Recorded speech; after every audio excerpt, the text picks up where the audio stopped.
এই ভিটাকে কেন্দ্র করে সেই জায়গাটা এখনো সেই রকমই আছে। ওই জায়গার কেউ মাটি কাটতে পারে না, কেউ একটা গাছের ক্ষতি করতে পারে না। তো এখানে যদি কেউ কোনো ক্ষতি বা এগুলো কিছু করতে যায়, তাহলে মানুষের অনাকাঙ্ক্ষিতভাবে যে কোনো একটা বিপদ তার হবেই। এই ধরনের অলৌকিক কিছু ঘটনা এই এলাকায় ঘটে। ওই জায়গায় যারাই ক্ষতি করতে গেছে তাদেরই নাকি কোনো না কোনো বিপদ হয়েছে। কাহিনী ওটা পদ্মার গোপা, ওখানে পদ্মা দেবীর মন্দির আছে। আচ্ছা, এটা আমরা জানি। আচ্ছা। হ্যাঁ, তো ওখানে নাকি যে হাজার হাজার কোটি টাকার নাকি সম্পদ আছে, যেটা সাপে পাহারা দিচ্ছে। সবার ধারণা যে ওখানে সম্পদ আছে, হ্যাঁ। সেখানে সাপ পাহারা আছে। আচ্ছা। মাঝে মধ্যে বাড়ায়। হ্যাঁ, আত্মাব নামে একটা ছেলে তাই আসন দিয়েছিল। আসন দেওয়ার পরে বহু প্রকারের সাপ, বিভিন্ন ধরনের। আচ্ছা, তখন ওই সাপের ইয়েতে তাই কোনো কিছু করতে পারেনি, কিছুই করতে পারে না, তখন- ওটা আর উঠাতে পারে না। না, তাই কিছুদিন পরে মারা গেছে। কি ওই মাটি টাটি কাটে না? মাটি কাটে না, মাটি কাটলে ইয়ে হয়, অসুবিধে। অসুবিধা হয় না? এই ধরনের কি কেউ কোনো আপনাদের ওখানে ক্ষতি করতে গেছিল, কিছু তার হয়েছে কিনা?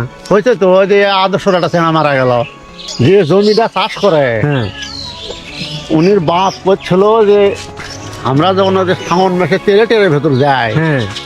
তো 13 দিন আমরা ওই জমি হাল বইনি। ওরে সর্ব, কি কারণে হাল বয়? ওই 13 দিন বলে হাল বলে, নাংলত বলে সাপ বাজে ভিড়ের লাগাল।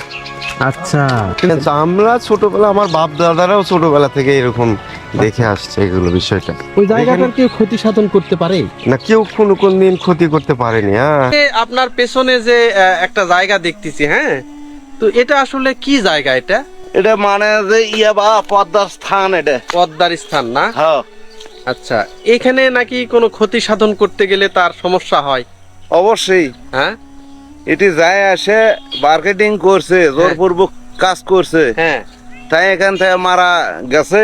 আচ্ছা, ওই দেখা দেখি এখন মানুষজন আর এখানে আসে না। এই যে দেখেন বিশাল একটা ঘন জঙ্গলে ছেয়ে গেছে। দেখেন ওই যে উপরে দেখেন একটা খেজুরের গাছ দেখতে পাচ্ছি, আর যে গাছগুলো রয়েছে এইগুলো সব জঙ্গলে যে গাছগুলো হয়ে থাকে সেইগুলোই। এই যে দেখেন জমির ভিতরে কিন্তু একটা ডাল এখানে চলে আসছে। এই ডালটা যে কেটে দিবে বা হাত দিয়ে ভেঙে দিবে সেই সাহসও কিন্তু এই জমির মালিকের নাই।